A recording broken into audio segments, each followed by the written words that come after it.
Bien, estamos listos. Ya vamos a arrancar, hermanos. Un servicio más aquí desde su iglesia cristiana Efesios 4:23. Saludamos desde Cartago, Costa Rica, a todas las personas que nos acompañan a través de nuestro canal de YouTube. Hoy es domingo 20, ¿no? 20 de octubre de este 2024. De hecho, dentro de 8 días ya es el último domingo de mes, se nos fue octubre también.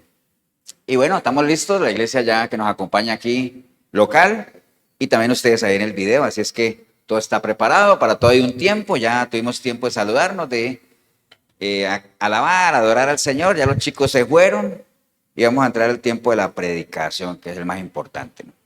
Así es que voy a pedirles a todos que vayamos al libro de Apocalipsis. Busque el libro de Apocalipsis, capítulo 3. Y mientras ustedes lo buscan, animar a la gente ahí en el video también que tenga una Biblia cerca, ¿no?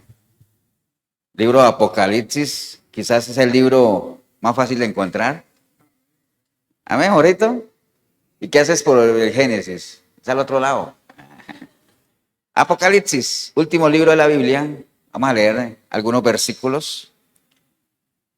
Apocalipsis 3. ¿Estamos ahí, hermanos? ¿Qué dice el título? El mensaje a Sardis, o Sardis, no, debe ser Sardis porque no tiene tilde, ¿no? Pero bueno, dice la palabra, leamos todo el mensaje a Sardis y ahorita nos concentramos en los que quería yo desarrollar. Dice, escribe el ángel de la iglesia en Sardis, el que tiene los 7 espíritus de Dios y las 7 estrellas, dice esto: yo conozco tus obras, que tienes nombre de que vives y estás muerto. Sé vigilante y afirma las otras cosas que están para morir, porque no he hallado tus obras perfectas delante de Dios. Acuérdate pues de lo que has recibido y oído, y guárdalo y arrepiéntete. Pues si no velas, vendré sobre ti como ladrón, y no sabrás a qué hora vendré sobre ti. Pero tienes unas pocas personas en Sardis que no han manchado sus vestiduras, y andarán conmigo en vestiduras blancas, porque son dignas. El que venciere será vestido de vestiduras blancas, y no borraré su nombre del libro de la vida, y confesaré su nombre delante de mi Padre y delante de sus ángeles. El que tiene oídos para oír, que oiga lo que el Espíritu dice a las iglesias. Padre, te damos gracias en este día, gracias por tu palabra, Señor, gracias por la linda oportunidad que tenemos, no solamente de tenerla, de leerla, sino también de que podamos vivirla, Señor. Así es que nos disponemos, Señor, con todo nuestro ser, espíritu, alma y cuerpo, a meditar en torno a ella. Y te damos gracias en el nombre precioso de Cristo Jesús. Amén y amén. Pueden tomar asiento, hermanos.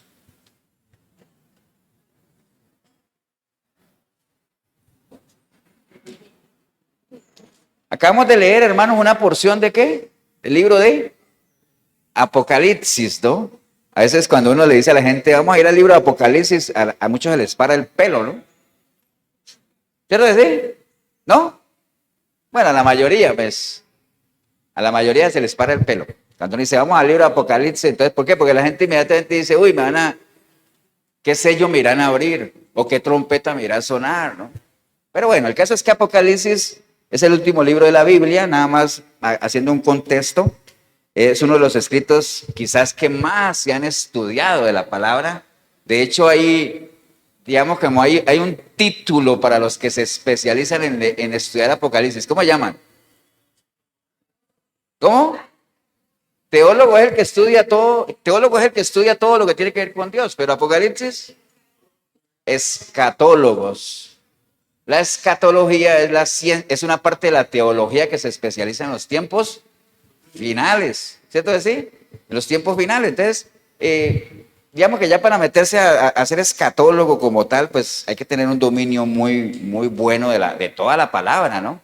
No cometa el error de venir a los pies de Cristo e irse a estudiar el Apocalipsis. O sea, no haga eso, porque eso es como empezar a hacer las cosas al revés. ¿Se acuerdan hace 8 días cuando les dije que había algunos que iban ante el Señor y le decían, Señor, hicimos milagros, hicimos de todo? Y el Señor les dijo, quítense nacedores de maldad. No era que estuviera malo lo que ellos hicieron, sino que lo hicieron mal. Cuando uno hace algo, por muy bueno que sea, o por muy bueno que parezca, pero lo hace mal, al final está mal hecho, o sea, no sirve para lo que uno cree que debería servir, ¿no? Entonces el libro de Apocalipsis, hermanos, Se ha estudiado mucho a través de la historia y siempre que uno habla de Apocalipsis se le asocia con el fin del mundo, ¿cierto que sí? Con el fin del mundo, básicamente destrucción y todo eso, pero la palabra Apocalipsis, que es una palabra que viene del griego apocalipsis, mira qué investigación tan brava dice, significa quitar el velo de algo que estaba oculto, revelar. Eso quiere decir Apocalipsis. De hecho, el libro de Apocalipsis es conocido como el libro de ¿qué? De la revelación, no de las revelaciones, sino de la revelación de Jesucristo. ¿Cierto que sí? Entonces, básicamente, y que ese es el propósito del libro de Apocalipsis, revelarnos realmente lo que fue el privilegio que tuvo Juan de que le fuera revelado, ¿qué cosa? Los tiempos finales, ¿no? ¿Cierto que sí? Los tiempos finales. Ahora, dirá usted, pastor, pero el libro de Apocalipsis no es un libro muy fácil de leer. ¿Verdad o mentira?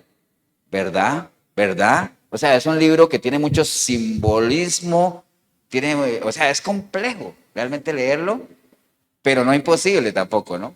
Ahora, lo que pasa es que a veces la gente se mete a leer Apocalipsis y se quedan ciertas partes que no entienden y es que no avanzo de ahí. No, mejor ya no sigo. No, no se quede ahí. Hay muchas cosas hay cosas que han sido reveladas para uno. Pero dice la palabra que lo que es revelado para uno es para uno. Y lo que no es revelado para uno, ¿de quién es? De Dios, ¿cierto que sí? De Dios. Entonces está bien. Entonces está lleno de mucho simbolismo y no es fácil de leer, pero no imposible, ¿no? Porque si fuera imposible de leer, el Señor no lo había dejado, ¿cierto? E inclusive en Apocalipsis 1:3, Él dice, bienaventurado el que lee y los que oyen las palabras de esta profecía y guardan las cosas que en ellas están escritas, porque el tiempo está cerca. Entonces, ¿qué quiere decir eso? Que el mismo Señor dice, en la medida en que uno se meta a leer el Apocalipsis y a comprender, y no solamente el Apocalipsis, toda la palabra dice que uno es ¿qué? Bienaventurado. ¿Qué significa un bienaventurado? ¿Todo bien, Víctor? Doblemente dichoso, ¿cierto así? Bienaventurado. Entonces, bueno, nada más así muy rápido del Apocalipsis, a ver que la revelación de Jesucristo, que Él obviamente mandó a un ángel a que se le revelara ¿a quién? A su siervo. ¿A quién? A Juan, que estaba en qué isla? Pasmos, ¿cierto que sí? De hecho, Juan, ahora que les dije hace 8 días que el evangelio de Juan es diferente a los otros 3 evangelios porque yo creo, no está escrito en ningún lado, que es que Juan recibió una revelación diferente, ¿no? O sea, imagínense recibir esta revelación de los tiempos finales, entonces le permitió enfocar su mirada de nuestro Señor Jesucristo con una óptica diferente, por eso Él lo presenta como Dios, ¿cierto que sí? Diferente de los otros evangelistas, ¿no? Entonces lo mandó a su siervo Juan, obviamente que está ahí, para que obviamente diera testimonio de todo lo que estaba viendo, ¿no? Eso está en Apocalipsis 1, pero bueno, el libro de Apocalipsis, que no es que vamos a hacer ahorita un estudio escatológico, porque sí lo hicimos en el discipulado que hacemos los martes, alguna vez agarramos varios martes, hicimos un análisis, jugamos de escatólogos por unos martes, viendo algunas cosas del Apocalipsis, ¿no? Viendo que hay 7 sellos y que el séptimo sello cuando se abre 7 ¿qué? 7 trompetas y la séptima trompeta cuando suena abre 7 copas, que son las copas de la ira y todo eso que tiene Apocalipsis que a lo mejor usted nunca se ha metido, ¿no? Pero a veces, por ejemplo, ahorita ayer o antier hubo unos vendavales tremendos, no solo en Cartago sino en San José, y todo el mundo asustado, ¿cierto? Pues bueno, eso no es nada. Eso no es nada para lo que menciona el libro de Apocalipsis, ¿no? Ahí hay cosas que son verdaderamente serias y que hay de venir. Pero bueno, el caso es que el libro de Apocalipsis nosotros lo podríamos dividir en 3 partes principales. Nada más les recuerdo, alguna vez lo vimos, que de hecho el mismo Señor le dio la instrucción a Juan de que escribiera en Apocalipsis 1:19. Nada más él le dice, escribe, porque ¿cuál es la misión de Juan?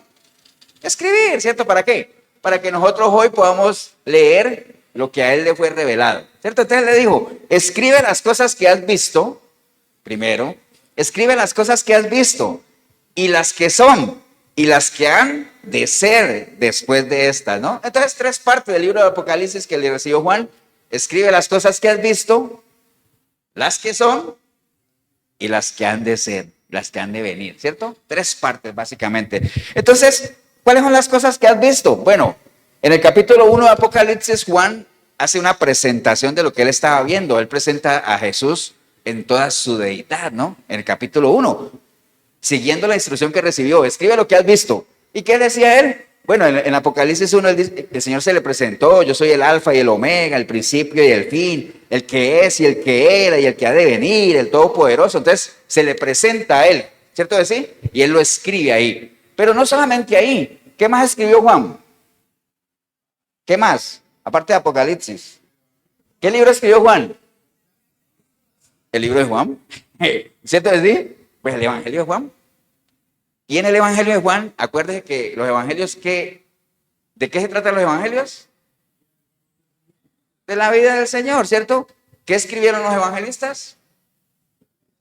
¿Qué escribieron ellos? Lo que vieron, ¿cierto que sí? Lo que vieron o lo que ellos presenciaron. Entonces, en Juan 1.14, por ejemplo, nada más para darle un vistazo, aunque todo el Evangelio de Juan trata sobre lo que Juan vio. Ahora, ¿por qué Juan lo vio? Porque él caminó con el Señor. Él era uno de los discípulos, ¿cierto? Entonces Juan 1.14 dice, y aquel verbo fue hecho carne y habitó entre nosotros. Y vimos su gloria, gloria como la del unigénito del Padre. O sea, lo vimos.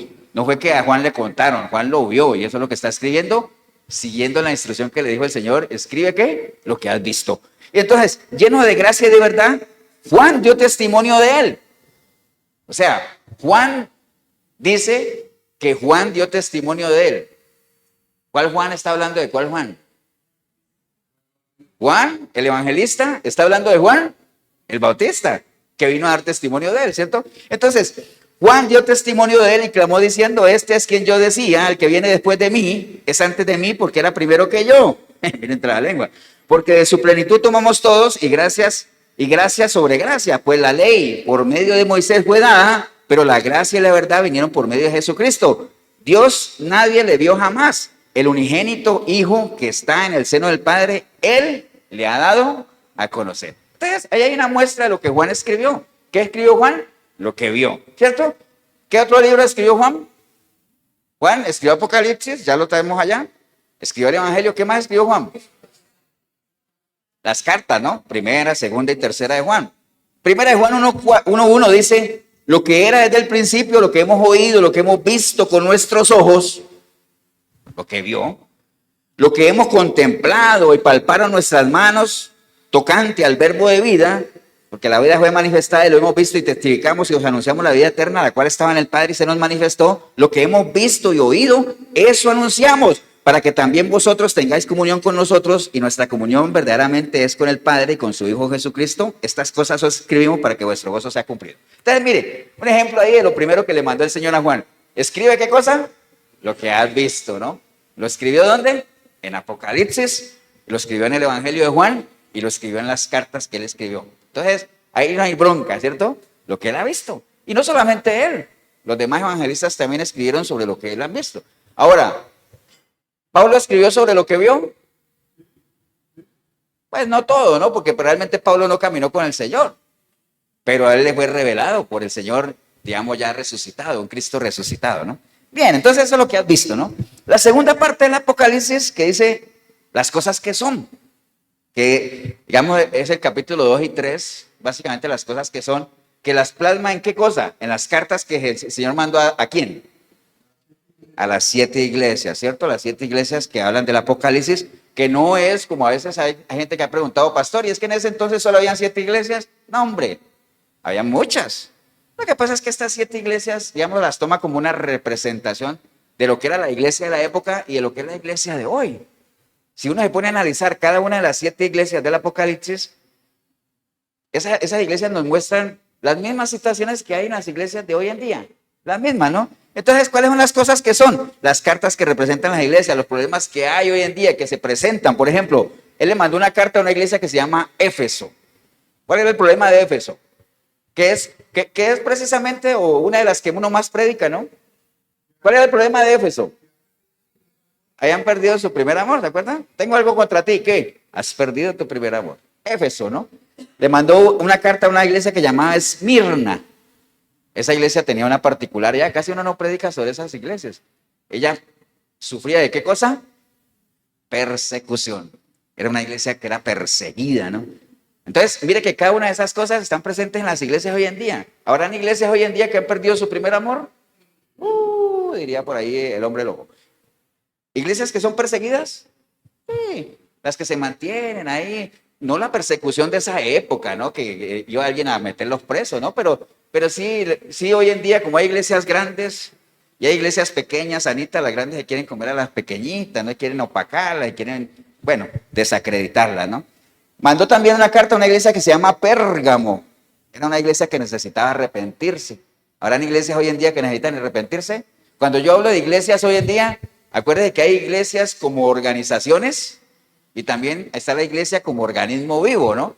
Entonces, cuando yo hablo de iglesia, me puedo referir a la iglesia que queda aquí, a la que queda allá, pero también hablo de quiénes, de los que decimos que hacemos parte de la iglesia, ¿no? Entonces, la iglesia de Pérgamo necesitaba arrepentirse. Había una iglesia que llamaba Tiatira y había un reclamo ahí en esa iglesia porque ahí tenían una falsa, ¿qué? Profeta, ¿no? Una falsa profetisa. Habían falsas doctrinas ahí. ¿Habrá ese problema hoy en día? Muchísimo, ¿no? Estaba la iglesia de Sardis, que la acabamos de leer, que esa iglesia tenía una particularidad, ¿no? Acuerda que, ¿cuál fue el problema que le vio él a esa iglesia ahorita que acabamos de leer? Si es que se acuerdan, pues, acabamos de leerla, ¿no? Que le dijo, escribe el ángel a esa iglesia, le digo, mira, a ti lo que te digo es esto. ¿Quién se acuerda?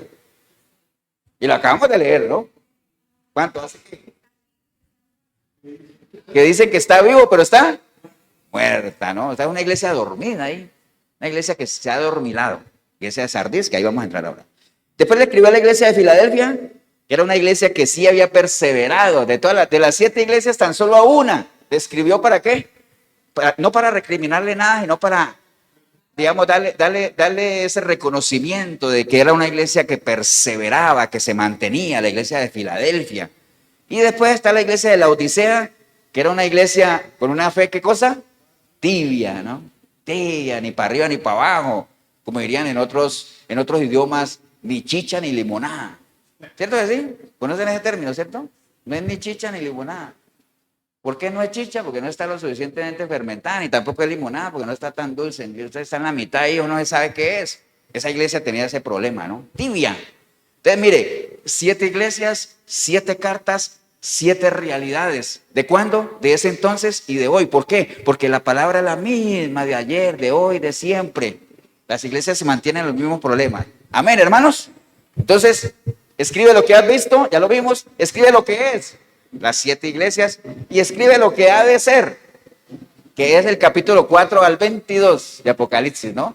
Capítulo 1, presentar al Señor. 2 y 3, las iglesias. Y del 4 en adelante, lo que ha de ser, ¿cierto? Que ahí es donde viene lo que les decía ahorita, los diferentes tribunales, el tribunal de Cristo. ¿Cuál es el otro tribunal que se menciona en Apocalipsis? Uno debe comparecer al tribunal de Cristo, pero también va a llegar el momento que uno va a comparecer a otro tribunal. ¿Cuál es ese? ¿Ah? Trono blanco, el tribunal del trono blanco, ¿de acuerdo? Que ahí es donde sí va a ser, se va a revisar con lista, a ver, nombre, tal. Así aquí está escrito en el libro de la vida. Nombre, usted no está aquí, va para allá, lago de fuego. Y dice que ahí va a ser, ¿qué cosa? Lloro y crujir de dientes, ¿no? Tribunal del trono blanco. Eso está en el libro de Apocalipsis. Obviamente ahí se menciona todo eso de los sellos, que les hablé ahorita de las trompetas. Todo eso está del capítulo 4 al capítulo 22, que no todo es malo. Bueno, es que no es malo. O sea, digo yo malo en el sentido que no es que a la gente le guste, pero como viene de Dios no puede ser malo. Sino que también habla del libro de Apocalipsis en la parte final, ¿qué cosa? Que nosotros vamos, que los que logremos pasar y todo, vamos a disfrutar al final de ¿qué? De un cielo nuevo, de una tierra nueva. Y entonces como uno dice, ¿cómo será eso? No me lo alcanzo a imaginar. Entonces para que uno lo alcance a imaginar con la información que tenemos, te dicen, no hombre, eso va a ser tremendo, calles de oro. Ya uno empieza como a maquinarse, calles de oro, ¿no? No va a haber sol ni nada porque Dios va a iluminar con su presencia, un mar de cristal. Entonces ya uno alcanza a medio a imaginarse, ¿no? ¿Por qué? Porque en las cosas de Dios siempre hay recompensas. ¿Para quiénes? Para los que se mantengan, ¿no? Para los que se sostengan. ¿Estamos claros, hermanos? Pero esas son las 3 partes del Apocalipsis. Lo que has visto, lo que es y lo que ha de venir. Amén, eso fue lo que le mandó a pedir. Ahora, usted no se vaya a lo que ha de venir. Primero, lo que has visto. Todos los que estamos aquí, usted en el video, si usted ha tenido un encuentro personal con el Señor, usted está en capacidad de escribir lo que usted mismo, ¿qué cosa? Ha visto. ¿Ha visto? Cada uno tiene que tener su experiencia con el Señor. O sea, si usted no tiene nada que contar de su caminar con Cristo, ¿es por qué? Porque no ha caminado con Él. Yo puedo contar mi experiencia en el caminar con algunos de ustedes que hemos compartido. Tal vez con algunos otros no, porque no hemos caminado todavía. Entonces todavía no tenemos ese caminar. Entonces todavía no hay mucho que escribir. Puedo escribir algunas líneas, pero no me puedo extender muchísimo. ¿Cierto que sí?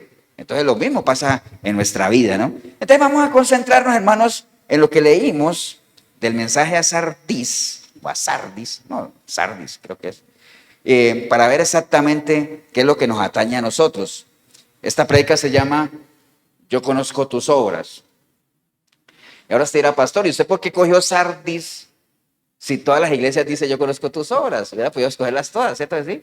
Está bien, pero quería de las 7 escoger algo que me sirviera para desarrollar un tema, ¿no? Cualquiera.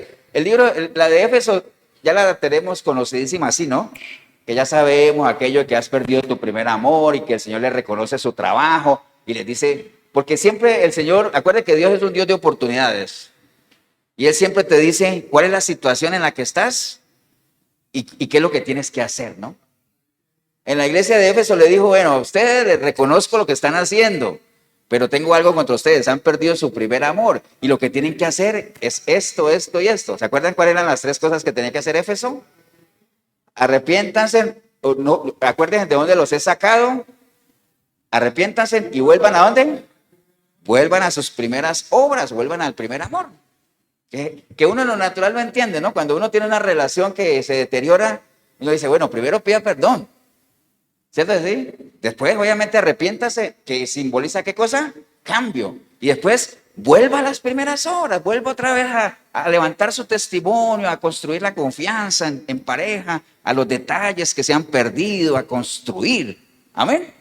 Eso aplica para todo, ¿no? Entonces, ahí en Sardis, hermanos, antes de meternos a la carta, nada más de contarles un poquito de Sardis. Sardis es lo que está ubicada, digamos, Sardis está ubicada en lo que hoy es Turquía.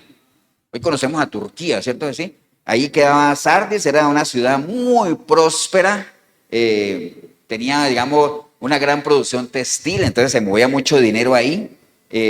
Famosa, obviamente era famosa, no, era famosa porque ahí había un gran, digamos, un gran templo donde se le rendía mucho homenaje o mucha adoración a una diosa que se llamaba Artemisa, o también se le conoce como Cibeles, ¿no?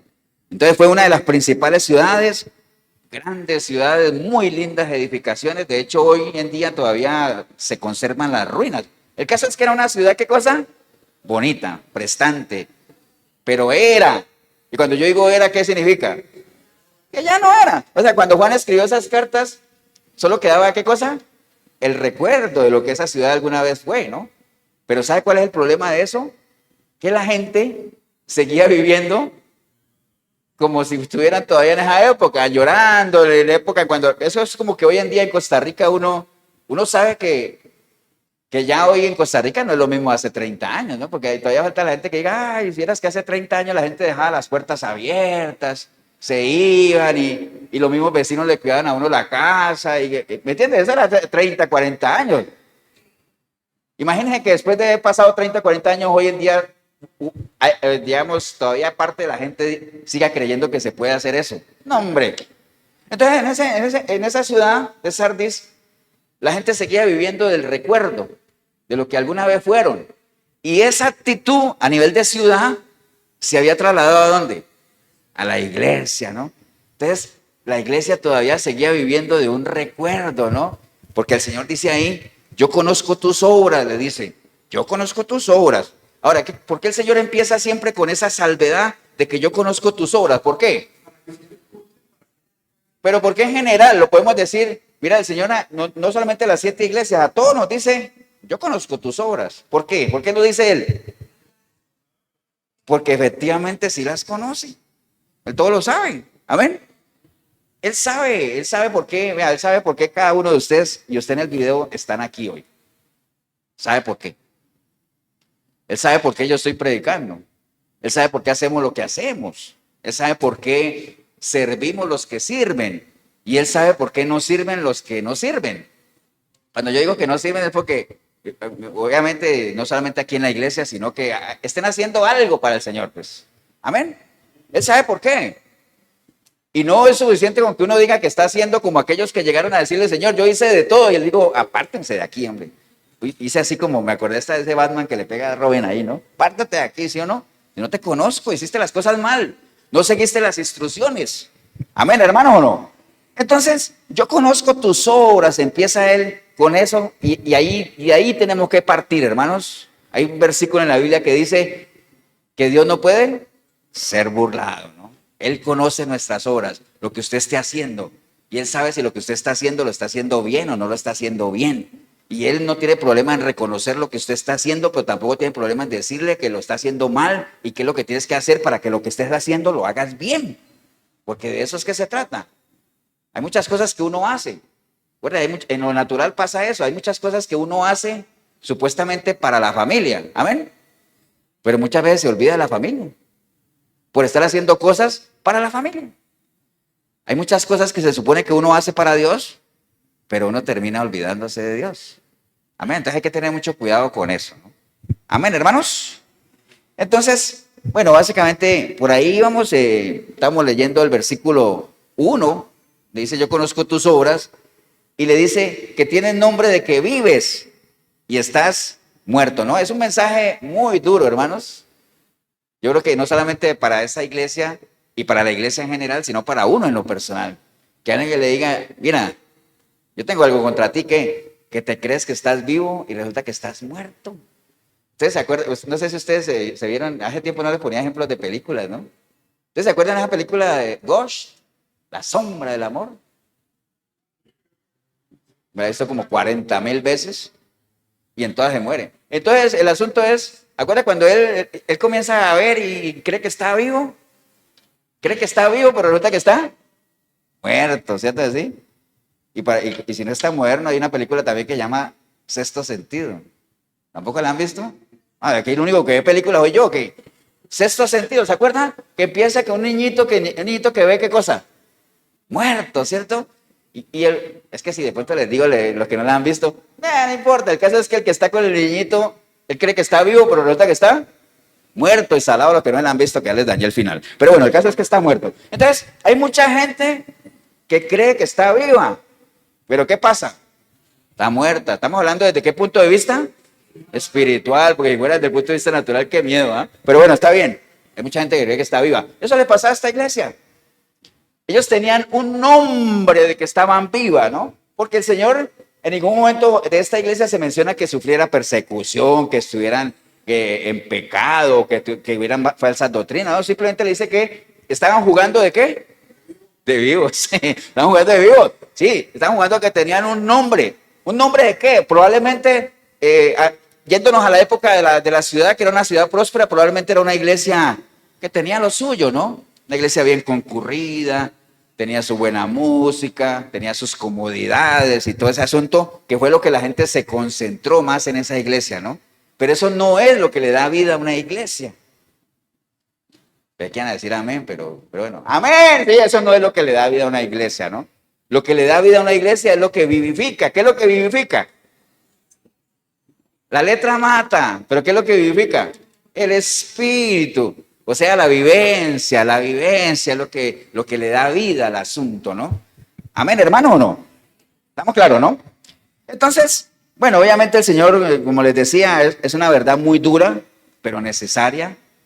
A veces la gente no aprecia el que les digan cuál es su diagnóstico, cuál es su estado. Y, por ejemplo, cuando uno va al médico, uno no, como siempre le hemos escuchado ese ejemplo, ¿no? Si yo voy al médico y le cuento todo lo que tengo y me dice, le cuento que la cosa no está bien. Bueno, ¿por qué va a enojar? No tiene por qué enojarse con el médico. Más bien uno debería apreciar la sinceridad del médico, ¿cierto? ¿Sí? Entonces el Señor aquí está haciendo lo mismo con la iglesia, ¿no? Le está valorando algunas cosas, pero le está dando un mensaje que es bien duro, ¿no? Bien duro, básicamente, porque peor sería que a uno le dijeran lo que uno quiere oír, ¿no? Como pasaba con algunos profetas de la antigüedad, ¿se acuerdan? Por eso los verdaderos profetas de Dios eran, ¿qué? Odiados, ¿no? Eran repudiados. ¿Por qué? Porque decían lo que tenían que decir o lo que Dios les decía que dijeran. Pero habían algunos otros que decían cosas que Dios no había dicho, ¿de acuerdo? Tranquilo que van a tener paz, paz, paz. Y Dios decía, yo no he dicho eso. Yo no he dicho eso, ¿no? Y eso es algo que irrita a Dios, ¿no? Amén, hermanos. Estamos claros, ¿no? Entonces tenían un nombre, pero no tenían vida. Básicamente es eso, ¿no? ¿Y por qué el Señor sabía que no tenían vida por más que ellos quisieran aparentar? Porque el Señor conoce las obras. Primera Samuel 16:7 dice, y Jehová respondió a Samuel, no mires a su parecer, ni a lo grande de su estatura, porque yo lo desecho, porque Jehová no mira lo que ve el hombre. Amén. Pues el hombre mira lo que está delante de sus ojos, pero Jehová mira el corazón. Entonces, mire, hay algo ahí. ¿Han escuchado ustedes esa frase que dice, pero es que Dios conoce mi corazón? ¿Cierto o no? Cierto, pero también es de meditar mucho en eso, ¿no? Porque hay gente que dice, es que Dios conoce mi corazón, ¿no?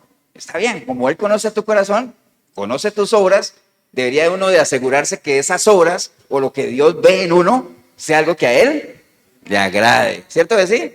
Sea algo que a Él le agrade, porque precisamente Él tiene la capacidad de ver lo que nosotros no podemos ver, ¿no? Pero le dice a esa iglesia, ustedes tienen nombre de que viven pero están muertos, ¿no? ¿Qué significará eso de que tienen nombre de que vive pero están muertos? Hay varias cosas que nos pueden explicar eso, ¿no? En nuestro caminar. Acuérdense que lo que estamos agarrando es esa iglesia, ¿para qué?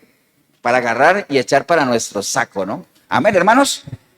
Acuérdense que en el libro de Santiago, capítulo 2, verso 26, él dice en el versículo que dice que una fe sin obras está muerta, ¿cierto? Entonces, una fe sin obras está muerta. Cuando uno dice que cree mucho en el Señor y que sí, que yo conozco y me conozco la Escritura y todo eso, supuestamente yo estoy dando a entender o dando una apariencia de que estoy vivo, ¿cierto que sí? Pero me dice Santiago ahí, está bien, eso está bien. Pero si eso no lo acompañas con vivencia, ¿qué pasa? Por más que tú creas que estás vivo, estás muerto, ¿cierto que sí? Estás muerto. Acuérdense que eso de la fe y las obras, que ya lo hemos hablado, si yo tengo fe, es decir, si yo creo, pero no tengo obras, estoy muerto. Y eso más bien eso podría rayar ¿en qué? Podría rayar como digamos, yo digo que creo, pero no hago nada, ¿no? Eso es digamos, como religiosidad, ¿no? Así es, o sea, estoy hablando de una fe que no practico, ¿no? Pero lo contrario también es peligroso. Hay mucha gente que tiene obras, pero no cree, no tiene fe. ¿O no conoce usted gente que es muy buena, que dice, pastor, mira que esa gente, qué buena gente son, ayudan a todo mundo y todo eso, pero ellos no, ellos con Dios, ellos no quieren nada con Dios. ¿Me entiende? Pero tienen buenas obras. ¿Conocemos gente así o no? Entonces, ¿eso qué es? Cuando yo hago cosas, pero no creo, eso es una especie de hipocresía también. Estoy mostrando dos caras. Está haciendo, ¿para qué hago esas obras? ¿Para qué? Cuando usted conozca a gente así, pregúntele, bueno, ¿y tú por qué haces lo que haces? No, para ayudar a la gente. Sí, pero detrás de eso, ¿qué hay? No, para compartir. Pero ¿qué más hay? Espiritualmente, ¿qué hay? Porque la gente que hace eso es porque hemos aprendido. En algún momento nosotros practicamos eso. De que con obras asegurábamos el asunto. ¿Quién hacía eso? ¿Quién hacía eso? Que se encargaban de hacer obras y obras porque estaban seguros de que eso era suficiente para salvarse. Los fariseos. ¿Y cómo trataba el Señor a los fariseos? Hipócritas, ¿no? Hipócritas, ustedes son hipócritas con eso. Pero entonces, tener una fe muerta, o sea, estar muerto puede ser eso, tener una fe muerta, o sea, que la fe no está respaldada por obras. También puede ser un caso de hipocresía, cuando el Señor le decía a los fariseos que ustedes, ¿qué pasa? Ustedes son como sepulcro blanqueado. ¿Por qué? Porque por fuera se ven blancos, lindos, brillantes, pero por dentro están llenos ¿de qué? De huesos y de podredumbre. Eso también es tener uno un nombre de que está vivo, pero realmente uno está muerto, ¿no? Básicamente, la apariencia, la fachada. A veces uno ve que las cosas se ven muy bonitas, ¿no? Pero uno le dice, no, pastor, pero la procesión va por dentro. ¿Han escuchado eso? También, ¿no? Entonces, ¿de qué sirve esa apariencia si realmente uno cree que está vivo y resulta que está muerto, ¿no? Entonces, la hipocresía, realmente aparentar lo que uno no es, ¿no? Lo otro es también cuando uno lleva una vida que no produce nada. Acuérdense que el Señor dice que nosotros vamos a ser conocidos ¿por qué?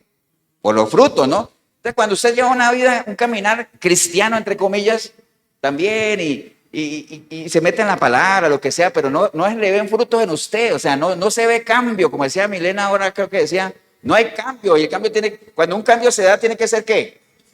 Visible, ¿no? Hasta lo entendemos en el fútbol, ¿no? Cuando se hubieron dos cambios, ¿no? Uno siente el cambio, a no ser de que A no ser de que sea la selección de Corea, ¿no? Que sacan dos y meten dos y uno dice, uy, yo sigo viendo lo mismo. Pero no, uno siente el cambio, ¿cierto que sí?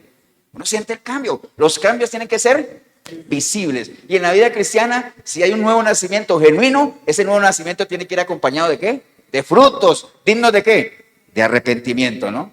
Tiene que ser, hermanos. Entonces, no podemos llevar una vida improductiva. Esta iglesia de Sardis era una iglesia improductiva. Era una iglesia que vivía del pasado, de los recuerdos. Y entonces, cuando una iglesia está en ese tipo de adormilamiento, porque el Señor le dice, estás muerta. O sea, acuérdate que la palabra muerta en la Biblia, hay que saber en qué contexto la mete uno, ¿no? Estar muerto puede significar estar muerto físicamente. Lázaro estuvo muerto 4 días. Pero cuando le dicen estás muerto, también puede ser que estás, ¿qué cosa? Dormido también, o estás espiritualmente vivo, pero estás separado del Señor, o estás adormilado, ¿no? O estás ahí, o sea, no reaccionas como tal. Por eso es que hay un versículo que dice, despiértate, tú que duermes. Amén. Quiere decir que estás ahí, o sea, como que no estás atento a lo que está pasando. Por ejemplo, yo puedo ver aquí a todo y tal vez viera ahí en el video también mucha gente despierta, pero no están poniendo cuidado. Están dormidos, aunque tengan los ojos abiertos. Amén. ¿Estamos claros, no? Entonces, hermano, eso de que uno aparenta estar vivo, pero que está muerto, puede ser que no hay obras que sustenten la fe. Porque acuerde que uno no hace obras para ser hijo de Dios. Como yo soy hijo de Dios, hago obras, ¿no? Que es lo mismo, que no voy a entrar en ese tema que es hasta aburridor, de la gente que dice que, es que, ¿para qué? Uno no necesita ir a la iglesia para ser cristiano. Estamos de acuerdo. Estamos de acuerdo. Yo no necesito ir a la iglesia para ser cristiano. Yo voy a la iglesia, ¿por qué? Porque soy cristiano. Amén. Eso estamos claros. Eso ni para qué entrar en esa discusión, ¿no? Bien, entonces, tener una vida improductiva, digámoslo, ser inofensivo. Cuando una iglesia está en ese tipo de adormilamiento, es una iglesia inofensiva para el enemigo. ¿Para qué se va a preocupar el enemigo por una iglesia? Acuérdense que contamos de iglesia como todos o cada uno de nosotros, inofensivo. ¿Usted se preocuparía o se angustiaría por alguien inofensivo? No. Entonces, ¿no? ¿Para qué? Sí, precisamente la palabra inofensivo quiere decir inofensa. O sea, que no ofende, que no tiene posibilidad de hacer daño, o sea, que no lastima, ¿no? Hay iglesias que son así. Hay iglesias que no se predica la palabra, que no se llama pecado, que no se le insta a la gente a que cambie. Entonces son iglesias, ¿qué cosa? Inofensivas, que tienen nombre de que están vivas, pero están muertas, ¿no? Entonces, para el enemigo eso no significa ningún peligro como tal, como tampoco, por ejemplo, eso es como una sal que pierde su sabor. ¿Para qué va a tener usted un bote de sal en su casa que no sabía nada? ¿Para qué? ¿Para qué tendría usted eso ahí? Para nada, para estorbar, ¿cierto que sí? O una luz que no prende. Un bombillo que no prende. ¿Para qué tiene eso ahí uno? Para nada, ¿cierto que sí? Amén, hermanos. Entonces, ahora eso trasladado a la iglesia, una iglesia que no predica, una iglesia que no insta, que no, bueno, básicamente no se le habla a nadie. Nosotros como iglesia que no le hablemos a nadie de Cristo, aunque sea con nuestro caminar cristiano. ¿Me entienden, hermanos? Entonces hay algunos síntomas, ¿no? Como tal, generalmente cuando uno tiene esa tendencia a reposar en logros del pasado, no nos pase como esta iglesia, ¿no? Que en su momento fue grande como Tea, pero comenzó a morir, a vivir del nombre, ¿no? No podemos seguir viviendo del nombre. Hay un principio en la iglesia que nosotros manejamos. Por cierto, alguien me pidió los principios, hace 8 días que lo mencioné, tengo que ver cómo los paso. Que dice que uno no puede vivir ¿de qué? De glorias pasadas, ni tampoco uno puede vivir de la santidad de otro. Uno no puede vivir de la santidad de otro. Vea, yo nunca terminaré de agradecerle a Dios que la salvación sea personal. Amén. Que esto sea personal. O sea, Dios guarde que uno dependiera de otro. Ahora sí era pastor, pero nosotros no tenemos la obligación de tratar de ser colaboradores de Dios para que los demás se salven. Sí, obviamente tenemos que hacer esa labor. Pero mi salvación, la mía, depende de quién. De mí. De que yo me mantenga. Porque hubo alguien en su momento que me llevó al camino y me soltó. Y ya usted, mire a ver cómo se defiende. Amén, hermanos. De eso se trata. Entonces, no podemos estar satisfechos y descansar en logros del pasado. Hermano, no podemos tampoco estar centrados en lo material de este sistema, porque acuerde que donde está el corazón de uno, ahí está su tesoro, ahí está su pensamiento, ahí está todo. Las cosas materiales son importantes, pero pensemos en qué cosa, en la eternidad. Entonces hay varias cosas de eso, ¿no? Entonces, hermanos, bueno, ese fue el diagnóstico que Dios le hizo por medio de, bueno, nuestro Señor Jesucristo a la iglesia de Sardis. ¿Cuál fue el diagnóstico? Tienes nombre de que estás viva, pero ¿qué? Estás muerta, ¿no? Ahora, imaginen que se hubiera quedado ahí, que hubiera pasado con la iglesia. ¿Qué hace? No sabe. O que uno vaya al médico y le diga, uy, usted tiene una enfermedad grave. Eso, lo que usted tiene es grave. Y tiene esto, esto y esto. Y que uno salga del médico y decir, ¿y ahora qué hago? No, el médico le tiene que decir a uno qué es lo que tiene que hacer. Si no, ¿qué haría uno como qué? Como a la intemperie, ¿cierto que sí?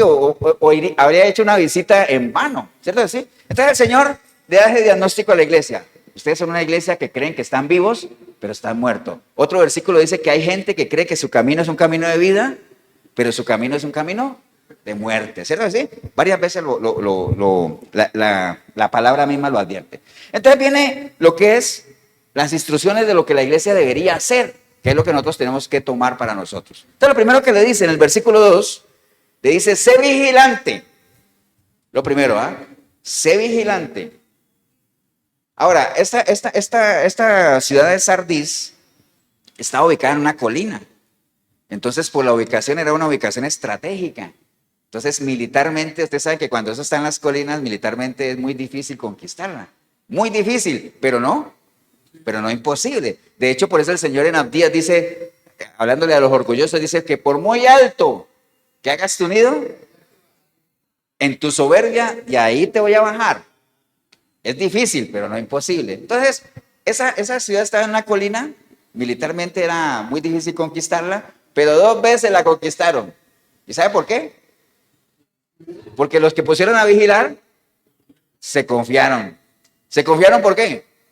Porque creían que estaban en una posición en la cual nadie los iba a atacar, ¿no? Vea, el principal error que comete uno, tanto en lo natural como en lo espiritual, es confiarse.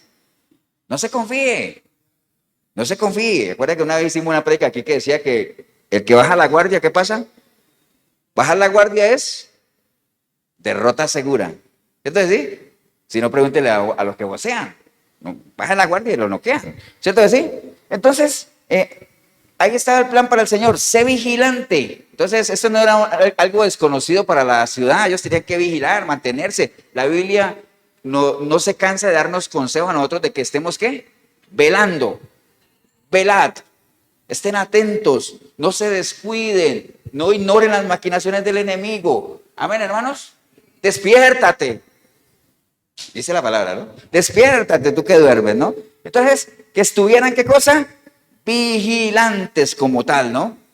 Vigilantes. Primera Tesalonicenses 5:5 dice, porque todos vosotros sois hijos de luz e hijos del día, no somos de la noche ni de las tinieblas. Por tanto, no durmamos como los demás, sino velemos y seamos sobrios.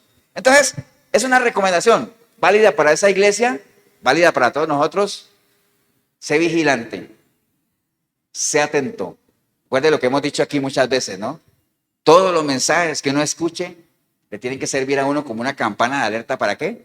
Para que uno se pense, ¿no? Para que uno se examine, para que uno se analice. Sé vigilante. El Señor nos ha llamado a ser atalayas, pero primeramente atalayas ¿de quién? De nosotros mismos, primeramente, ¿no? Examínate si estás o no estás en la fe, y si sientes que te has salido, clama al Señor y Él enderezará tu senda. Todo eso que ya ustedes están cansados de escuchar, ¿no? Amén, hermanos. Entonces, lo primero es, sé vigilante. Después dice, y afirma las otras cosas que están para morir. Entonces, cuando el Señor le dice a la iglesia, sé vigilante, le dice, y afirma las otras cosas que están para morir. ¿Qué quiere decir eso? Que no todo, ¿qué? No todo estaba muerto. ¿Por qué no todo estaba muerto? Porque siempre hay un ¿qué? Hay un pequeño remanente que se mantiene, ¿cierto que sí? Y esto uno podría aplicarlo, no lo dice ahí, cuando a veces a uno le preguntan, pastor, ¿y en esas mega iglesias habrá gente buena? Sí, hay gente buena ahí. Ignorante, pero buena. ¿Cierto que sí? Está bien. Están ahí, metidos en su ignorancia, lo que sea, pero hay gente que no es mala. ¿Cierto que sí? Que tal vez aplicaría eso que está aquí. Iglesias que se creen que están vivas, que están muertas, entonces dice, sé vigilante. Y afirma ¿qué? las cosas que están por morir. Eso a nivel de iglesia. ¿A nivel de nosotros qué? En nuestra relación con el Señor, hermanos, y estoy hablándole a todos aquellos, metámonos ahí todos, que tenemos nombre de que estamos ¿qué? Vivos, pero que tal vez si se analiza uno con detalle, resulta que más de uno puede estar ¿qué? Muerto, pero no todo está perdido, porque dice afirma las cosas que están por morir. ¿Qué es afirmar, hermanos? Vea, afirmar en un diccionario bíblico, afirmar es confirmar lo que uno antes había dicho, lo que había declarado o lo que había creído. Entonces hay cosas, cuando dice confirma lo que está por morir, son cosas que estaban vivas o que están vivas todavía, pero que si uno no hace algo, ¿qué pasa? Se van a morir. Por eso es que Pablo le decía a Timoteo, aviva el fuego del don que hay en ti, ¿no? ¿Cuándo aviva uno un fuego? Cuando todavía hay algo ahí, ¿no? Todavía uno puede soplar porque todavía se puede encender, pero cuando algo se apagó, se apagó. Cuando algo se apaga, ¿qué hay que hacer? Volver a encenderlo, ¿cierto que sí? Espiritualmente, cuando todo se muere, ¿qué hay que hacer? Volver a nacer, ¿no? Pero busca al Señor mientras pueda ser hallado, ¿no? Amén, hermanos, ¿o no? Entonces, les decía ahí, afirma las otras cosas que están por morir. Y de hecho, unámoslo de una vez con el 4.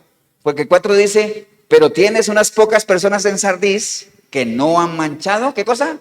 Sus vestiduras. Ahí está. Afirma las cosas que están por morir. Si no haces algo, esas pocas personas que no han manchado todavía sus vestiduras, ¿qué pasa? También las van a manchar. También se van a morir. En el caso de uno, hermanos, afirme las cosas que todavía, el fuego que hay en usted, y ahorita vamos a ver algunos ejemplos porque uno dirá, pastor, pero ¿cuáles? Si yo leo la palabra, yo me congrego, yo aquí, bueno, ahorita vamos a ver algunas cosas que son síntomas, o como alguna vez se los dije cuando la Cruz Roja va y ve un accidente y ve ahí, ¿acuerdan? Que ve ahí y le dicen masculino, una cantidad de palabrerío, masculino, ya de cuántos años, trigueño, y tiene signos que no son compatibles con la vida, todo eso para decir que está muerto, ¿sí? Entonces, en la vida de uno espiritual también hay signos o cosas que no son compatibles con la vida, hermano, que hay que saberlas identificar. En la parte natural es muy fácil, ¿no? Si no respira, si no le late el corazón, está bien, pero en la parte espiritual no es tan fácil. Por eso es que el Señor advierte ahí, ¿no? Afírmalas, afírmalas. ¿Por qué? Porque están para morir si no haces algo, ¿no? ¿Estamos claros, hermanos, o no? Amén, ¿no? Entonces viene y dice, afirma las cosas que están para morir, dice, porque no he hallado tus obras perfectas delante de ¿quién? De Dios. Cuando el Señor dice, mira, afirma las cosas que están por morir, porque no he hallado perfectas las obras delante de Dios. ¿Qué quiere decir eso?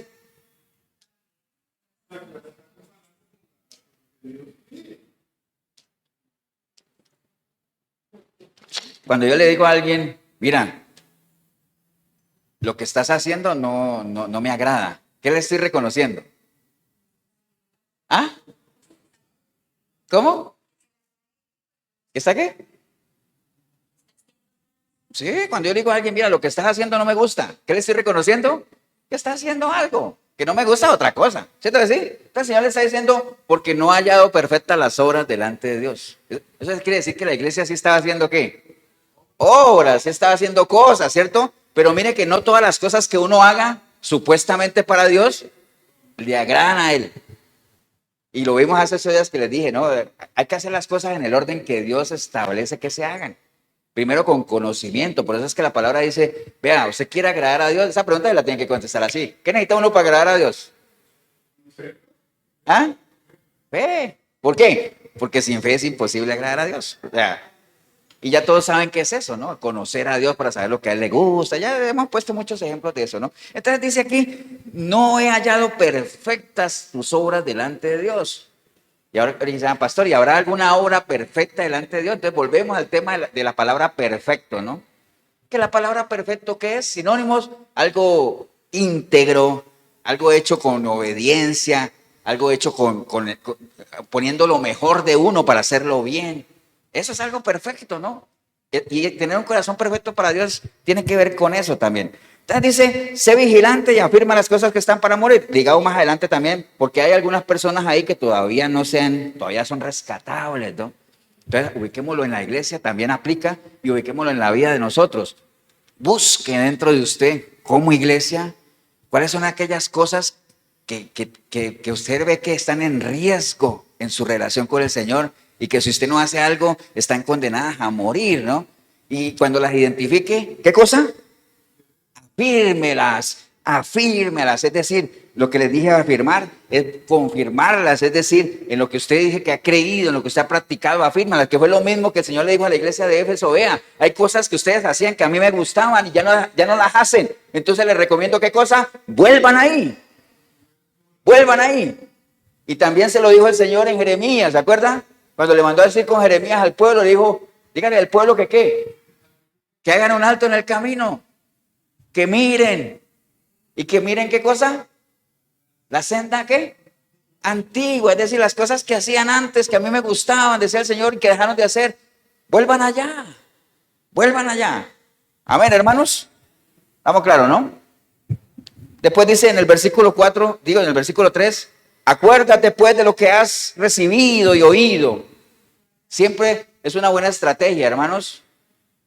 Cuando uno quiere reafirmar, en el caso del Señor, su relación con Él, acuérdate de qué cosa.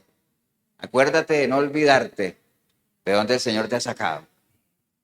Acuérdate de las cosas, como dice ahí, de lo que has recibido y de todas las cosas que has oído, ¿no? Acuérdate. Era la recomendación que el Señor le decía al pueblo cuando lo mandó a la tierra prometida, ¿no? Les dijo, vea, ahí está la tierra, cumplo lo que prometo, ¿no? Cumplo lo que prometo. Y no se lo dijo así, pero pensándolo él, son cosas mías, ¿no? Fantasías mías, ¿no? Pensándolo él diría, pero conociendo a esta gente como la conozco, mejor les voy a dar una advertencia. Vea, cuando lleguen allá, acuérdate de no olvidarte quién es el que te ha sacado de esclavitud, ¿no?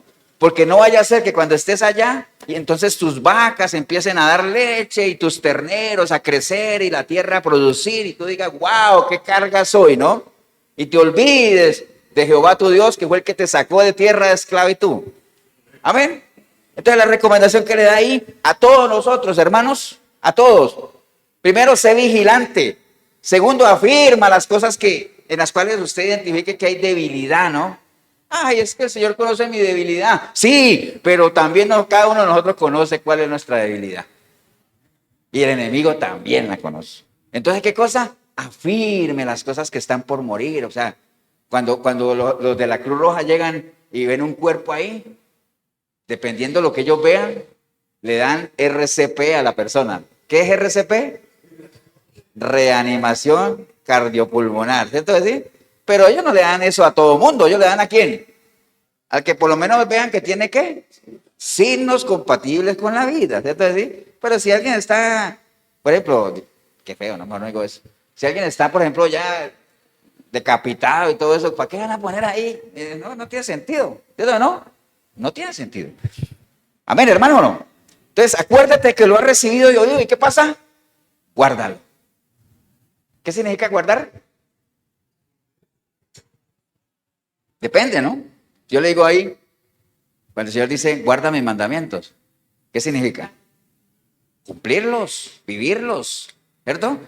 Pero cuando Él dice, acuérdate de lo que has recibido, hay cosas que uno ha recibido, las bendiciones de Dios, ¿qué pasa? Atesórelas, guárdelas. Por eso es que hay una porción de la palabra que dice que no te olvides de ¿qué? De ninguno de sus. No, hablando de esto, de lo que uno ha recibido, no te olvides de ninguno de sus beneficios, porque Él es el que ha sanado nuestras dolencias, ha perdonado nuestras iniquidades, todas las cosas que hemos recibido, hermanos. Por eso les decía ahorita que cada uno, como Juan, cuando le digan, escribe lo que has visto, cada uno debería tener la posibilidad de escribir, puede ser en papel o en lo que sea, lo que uno, ¿qué cosa? Ha recibido y ha oído del Señor, lo que uno ha caminado. Si usted no tiene nada que escribir, lo que le aconsejo es que empiece a caminar, para que no corra el riesgo de que se presente delante de Él y el Señor le diga, yo no te conozco. Amén, no te conozco, que eso sería lo peor que le puede pasar a uno. ¿Estamos claros, hermano, o no? Entonces, y más adelante, después de eso, cuando dice, guárdalo y arrepiéntete, ¿no? Porque siempre tiene que haber un arrepentimiento, o sea, uno tiene que constantemente arrepentirse. Cualquiera podría decir, pastor, pero si yo no estoy en pecado, ¿de qué me tengo que arrepentir? Siempre hay cosas de las cuales pedir perdón, hermanos. Cuando uno identifica que hay cosas que uno ha descuidado, ¿no? En el caso de esa iglesia de Sardis, estaban confiados en sus glorias pasadas y estaban confiados ¿en qué? En que estaban bien, pero estaban mal. Entonces, así le pasa a uno. A veces uno descuida su relación con Dios pensando que está bien cuando realmente no está bien. ¿Y por qué uno sabe que no está bien? Porque hay signos que no son compatibles con una relación de vida. Amén. Y están más relacionados con la muerte que con otra cosa, ¿no? Y de esas cosas, ¿qué cosa? Hay que arrepentirse. Pedirle perdón al Señor. Entonces dice, acuérdate después de lo que has recibido y oído, guárdalo y arrepiéntele. Porque si no velas, ¿qué quiere decir si no velas? Sí, o sea, porque él está diciendo arriba, sé vigilante. Y después dice, si no velas, es lo mismo, ¿no? Porque si no eres vigilante, o sea, si no estás en guardia, si no estás atento, vendré sobre ti como ladrón y no sabrás a qué hora vendré sobre ti. Mire que él le habla de vendré sobre ti, ¿no? Y no necesariamente está hablando de la segunda venida del Señor, sino que sí. Cuando dice vendré sobre ti, no necesariamente que se le va a aparecer el Señor a uno ahí, sino que vendrán todas las cosas a las cuales uno se hace acreedor en la medida en que uno camina en desobediencia, ¿no? Juicio, como dice Jorgito de una manera muy sabia. Juicio, ¿no? Entonces, y no vamos a saber a qué hora, hermano, que eso es lo que hace, a veces la gente diría, pastor, pues es que si uno supiera exactamente a qué horas va a tener su encuentro con el Señor o a qué hora, uno caminaría como más tranquilo. No, hombre, eso le quitaría la esencia del asunto, ¿no? Y le quitaría, como dice uno, ya no tendría chiste decir que uno es una persona de fe, ¿no? Como que usted supiera a qué hora va a ir el ladrón a su casa, pues yo estoy seguro que usted está ahí, es más, pone el despertador 10 minutos antes y todo, y con un bate de béisbol, como habla la canción aquella del extranjero, y ¡pum! ¿Cierto? ¿Sí? Está bien. Entonces, precisamente eso, hermano, no sabemos, dice el Señor ahí, no vendré sobre ti, no sabrás, ¿no? Entonces, sé vigilante, no descuides eso. Dice, pero tienes unas pocas personas en Sardis que no han manchado sus vestiduras y andarán conmigo en vestiduras blancas porque son dignas. Entonces, mire, siempre el Señor, siempre que usted, casi siempre que uno lee una porción de la palabra, siempre viene eso. El reconocimiento de lo que uno haya hecho, o por lo menos darte tu diagnóstico, cuál es tu estado, cómo estás ahora, qué es lo que tienes que hacer. Amén. Y después, ¿qué viene? Si uno sigue toda esa secuencia. ¿Ah? Pero después, en secuencia, ¿qué diría? El Señor viene, reconoce lo que estás haciendo. Si lo estás haciendo bien o mal, generalmente casi siempre lo hacemos mal. ¿Cuál es tu diagnóstico? ¿Qué es lo que tienes que hacer? Y después de eso viene para uno, ¿qué? ¿Ah? ¿La qué? Bueno, la cura, pero la cura, digamos que en lo natural la cura para uno sería como ¿qué? Restauración, es parte de eso. Pero viene en las cosas de Dios, dice que lo que uno haga, ¿qué pasa? No es en vano porque casi siempre de parte de Dios para uno va a haber ¿qué cosa? Recompensa. Recompensas. Entonces viene, ¿cuál es la recompensa? Dice él ahí, mira, todavía hay algunas personas ahí que no han manchado sus vestiduras. Está bien. Entonces, afírmalas. O sea, trata de recuperar a las que ya están murieron, o las que ya murió tiene que volver a nacer, ¿no? Las que todavía están vivas hay que avivarlas ahí. En la cosa de uno hay cosas que uno hay que volver desde cero, ¿no? Entonces dice, pero tienes unas pocas personas que no han manchado sus vestiduras y andarán conmigo en vestiduras blancas porque son dignas. El que venciere será vestido de vestiduras blancas y no borraré su nombre del libro de la vida y confesaré su nombre delante de mi Padre y delante de sus ángeles. Y bueno, al final termina con la frase de todos, el que tenga oídos para oír, que oiga. Entonces, mire, viene la recompensa. ¿Cuál es la recompensa? Ya con la primera línea sería suficiente. Cuando el Señor diga, andarán conmigo. Ya, suficiente, ya no más. Pero aún le agrega, ¿qué más? Vestiduras blancas y todo ese asunto. Y las vestiduras blancas, hermanos, ustedes saben que tienen su significado en la palabra, ¿no? El blanco, ¿qué significa? Pureza, ¿no? Santidad, ¿no? Pureza, sin mancha como tal. Entonces, las vestiduras blancas le da a uno como dignidad. En Isaías 1:18 dice, venid luego, dice Jehová, y estemos a cuenta. Si vuestros pecados fueren como la grana, como la nieve serán emblanquecidos. Y si fueren rojos como el carmesí, vendrán a ser como blanca lana. Hay varios versículos que nos hablan de eso. De hecho, dice que cuando nosotros vayamos a las bodas del Cordero, vamos a ir vestidos de cosa, de lino fino, limpio, resplandeciente. El lino es blanco, ¿no? Amén, hermanos. Entonces, todo eso está ahí. Bien, esa es la parte del Apocalipsis, ¿no? Vamos a cerrar ya este mensaje trayéndolo un poquito más aterrizado a nosotros, ¿no? Como tal. Y voy a pedirle que vayamos al libro de Romanos. Vamos al libro de Romanos. Romanos capítulo 9.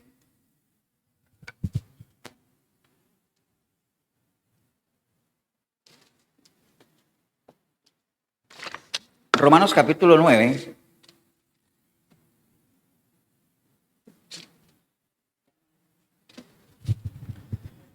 Romanos 9, ¿no? ¿Estamos todos ahí?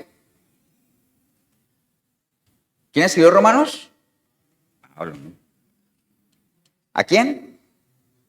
No, a la iglesia de Roma. Bien, entonces dice el libro de Romanos capítulo 9, dice, escribiendo Pablo a la iglesia de Roma. ¿Te acuerdan que es una de las misiones que el Señor le dijo a Pablo era que él tenía que ir a qué? A testificar ¿a dónde? A Roma, ¿cierto? Y al final él llegó ¿a dónde? A Roma. ¿Cómo llegó? El Señor no le dijo. El Señor no le dijo cómo iba a ir. Ni siquiera le dijo, te voy a mandar los tiquetes, nada de eso. Le dijo, vas a ir a Roma. Y ya sabemos cómo Pablo llegó a Roma, ¿no? Prisionero. Ahora, ¿por qué Pablo pudo ir a Roma? A ver, nada más para que nos hagamos un poquito del tema. Porque apeló ¿a qué? Al César, ¿cierto? Decía, apeló al César. Recuerda que a Pablo lo tenían como judío y le estaban pegando y él dijo, oye, pero ustedes no saben que es prohibido pegarle a un romano. Y ahí mismo los que le estaban pegando dijo, ¿cómo? ¿Tú eres romano?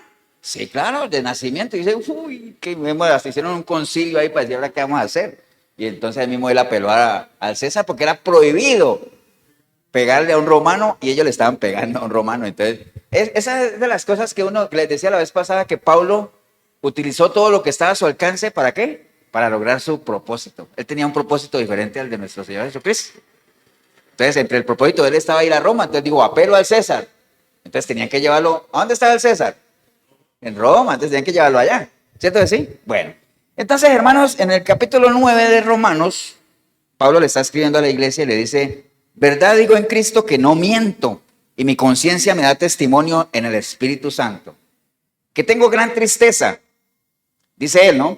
Y continuo dolor en mi corazón, porque deseara yo mismo ser anatema, separado de Cristo, por amor a mis hermanos, los que son mis parientes según la carne, ¿no? Que son israelitas, de los cuales son la adopción, la gloria, el pacto, la promulgación de la ley, el culto y las promesas, de quienes son los patriarcas y de los cuales según la carne vino Cristo, el cual es Dios sobre todas las cosas, bendito por los siglos. Amén. No que la palabra de Dios haya fallado, porque no todos los que descienden de Israel son israelitas. Amén. Mire, ahora se dirá, pastor, ¿y qué tiene que ver eso con lo que estamos leyendo? Ya les voy a decir. Pablo está mencionándole a la iglesia y está, digamos, como que abriendo su corazón, ¿no? Ustedes saben que Pablo amaba al Señor. ¿Amén o no? Ahora se dirá, pastor, ¿y en qué parte dice que Pablo amaba al Señor? Bueno, es que no necesita decirlo. Una persona que haga y sufra todas las cosas que él pasó por hacer lo que el que lo llamó o lo mandó a hacer, como él le decía a Timoteo, que todo aquel que es hecho soldado de aquel que lo llamó, sufre ¿qué cosa? Penalidades, ¿cierto que sí? Entonces, uno no necesita decir que ama a alguien porque hablan más que cosa. Los hechos, ¿cierto? Las cosas que uno haga. ¿Recuerda que la vez pasada les hablé, no me acuerdo si fue aquí o en el discipulado, que la familia de Lázaro amaba al Señor?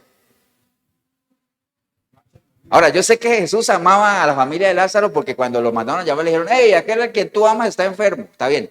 Pero la familia de Lázaro amaba al Señor.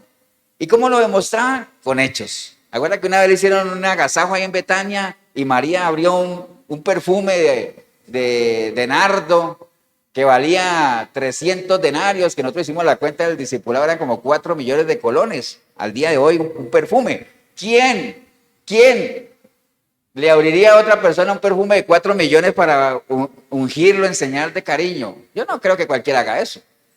Solamente alguien que cosa, que ame de verdad y lo material no le importa. Entonces, uno diría que sí lo amaba, ¿no? Como tal. Entonces, Pablo amaba la obra. Y si hay algo que él valoraba era que, como él mismo lo decía, yo he dejado cosas que para mí eran importantes, pero que ahorita son basura, ¿no? Porque me concentro en ¿qué? En mi llamado. Ir a agarrar, digamos, lo que es agarrarme del Señor y el supremo llamamiento en Cristo. Él amaba eso. Amén. Estamos claros en eso, ¿no? Pero imagínense que él aquí está diciendo algo que él dice, porque deseara yo mismo ser anatema, separado de Cristo, por amor a mis hermanos. Amén. Entonces, ¿qué estaría uno dispuesto a hacer, hermanos? Por amor a sus hermanos. Hablemos de sus hermanos de sangre, hablemos de sus hermanos de la fe. ¿Qué estaría uno dispuesto a hacer para que la gente se salvara, no? Pablo decía, yo estaría dispuesto a ¿qué? A ser anatema, a estar separado de Cristo por amor a ellos, porque es el pueblo que el Señor eligió, porque de ahí nació el Señor y el anhelo en mi corazón es que ellos realmente hubieran entendido y hubieran aceptado la verdad absoluta de Dios por medio de nuestro Señor Jesucristo, dice él. Ahora, eso es lo que él hubiera hecho, pero todos sabemos que eso no es posible, ¿no? O sea, por más que uno quiera morir por un hermano, la salvación, como lo dije ahora, ¿qué cosa? Es personal, ¿no? Es personal. ¿Qué estaría dispuesto uno a hacer por sus padres?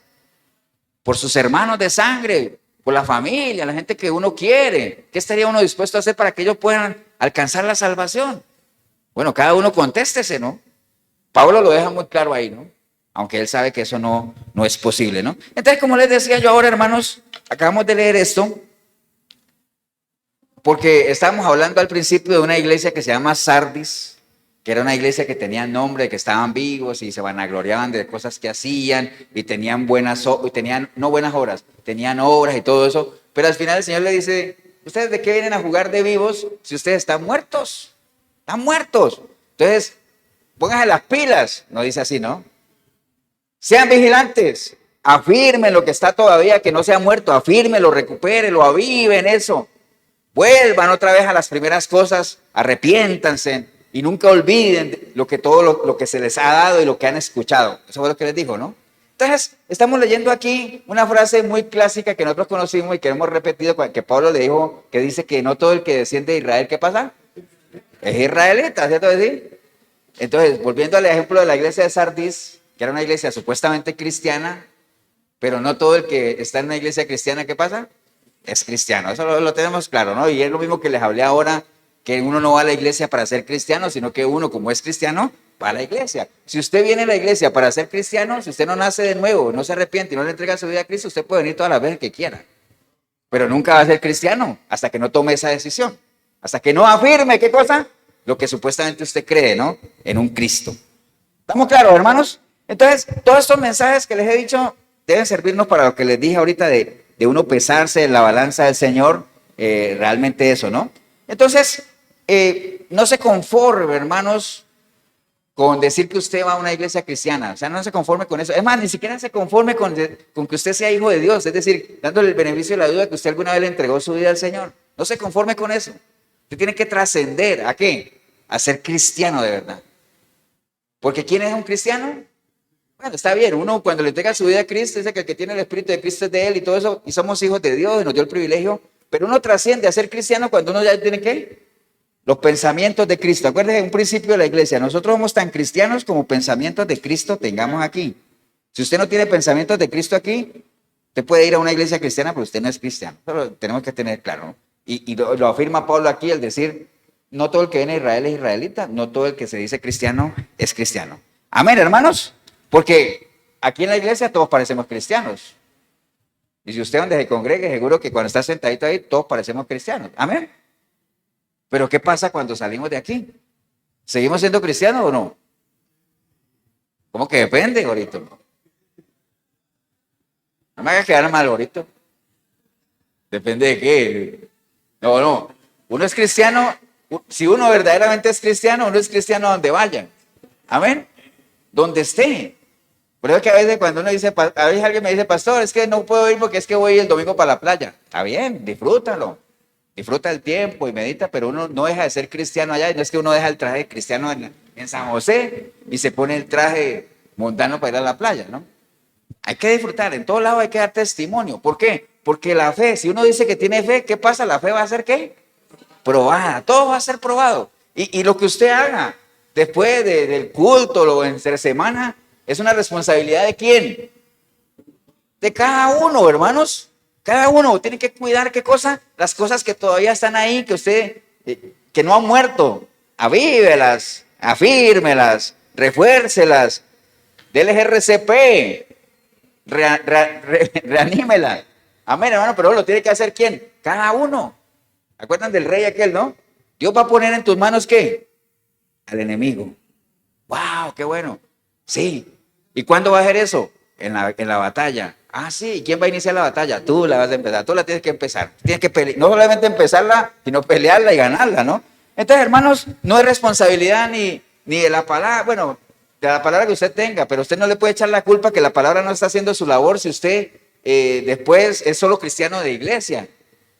Usted no le puede echar la culpa ni a la palabra, ni le puede echar la culpa ni al pastor, menos, yo menos. Imagínate que yo ahora apenas salgo de la iglesia y yo tengo que ver cómo me cuido yo. Ahora, para yo cuidar a 100 personas, no, menos. Amén, hermano. Ahora dirá, pastor, y entonces usted no lo puede uno echar una llamadita si estoy para... Claro que sí. Pero cada uno tiene que tomar sus decisiones, su responsabilidad. Amén, hermanos. Entonces, recuerde, eso es un proceso. Despojarse, renovar la mente, revestirse de la nueva imagen, ¿no? Es algo que nosotros tenemos que entender. Era la preocupación que Pablo mismo tenía. Amén. Pablo tenía una preocupación, hermanos, y él se la decía a Timoteo, ¿no? Acuerda que yo les he dicho que Dios tiene 2 pilares y Pablo se la dijo a Timoteo. Mira, nosotros tenemos que ayudarle a Dios ¿en qué? En esas cosas, en que nadie se pierda y que la gente conozca la verdad. Tenemos que ayudar ahí. Dentro y fuera de la iglesia, más aún, ¿dónde? Afuera, ¿dónde se necesita? Aquí. Nosotros venimos a la iglesia, obviamente los que decimos que somos cristianos, no venimos, digámoslo así, a buscar a Dios. Y entiéndame eso, porque si usted viene un domingo a la iglesia a buscar a Dios, cuando no lo ha buscado en toda la semana, pues tampoco lo va a encontrar el domingo. Nosotros venimos ¿a qué? Como miembros de un mismo cuerpo, unidos en un mismo espíritu, a glorificar al Señor, a saludarnos, a compartir, a darle gracias, la gloria a Él y todo ese asunto. Pero no puede ser que saliendo de aquí usted ya no vuelva a buscar al Señor ni vuelva a tener ningún contacto con Él. Porque usted entraría en la iglesia de Sardis, que se dice que tiene nombre de que está vivo porque voy los domingos a la iglesia, pero resulta que estás muerto. Entonces mucho cuidado con eso. Amén, hermanos. Entonces, esa preocupación de tenemos que trasladarla a las iglesias, hermanos, nosotros tenemos que trabajar en eso, porque el cristianismo, vean, el cristianismo está pasando por una paradoja muy tremenda. ¿Cuál es la paradoja? Que uno de veces dice que el cristianismo está en vías de extinción, y a uno le dice, pastor, pero usted está loco. ¿Por qué? Porque cada día hay más cristianos. Cada día las iglesias están más llenas. Cada día hay más cantantes que se convierten a cristianismo. O sea que le estamos ganando la batalla al enemigo. Ese sería uno. Amén. Pero por otro lado, el cristianismo, el verdadero cristianismo, cada día está más desacreditado. Cada vez es más escaso.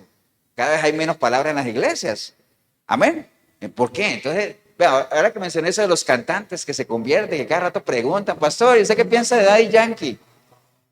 Pues no lo conozco como para pensar en él ni para preocuparme por Daddy Yankee. Prefiero preocuparme por gente que está más cerca de mí, en la cual yo puedo influenciar.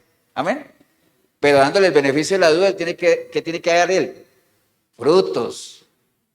Pero no puede ser, bueno, sí puede ser porque lo estamos viendo, que se convirtió el lunes, por ejemplo, no, se convirtió en domingo y ya el martes tenía auditorios llenos dando conferencias. Si el mismo Pablo necesitó ¿cuánto? ¿Cuál 14 años? ¿Cuántos? 3 años. ¿Cuántos? 3 años, ni así, 3 años. Necesitó Pablo, ¿no? No fue que al otro día. De hecho, él quería de una vez, porque él estaba preparado en el conocimiento de la ley. Amén. Y por eso le dijo al Señor, Señor, de una vez, dígame a dónde voy. Digo, no, hombre, vayan de Ananías para que le quite las escamas de los ojos primero.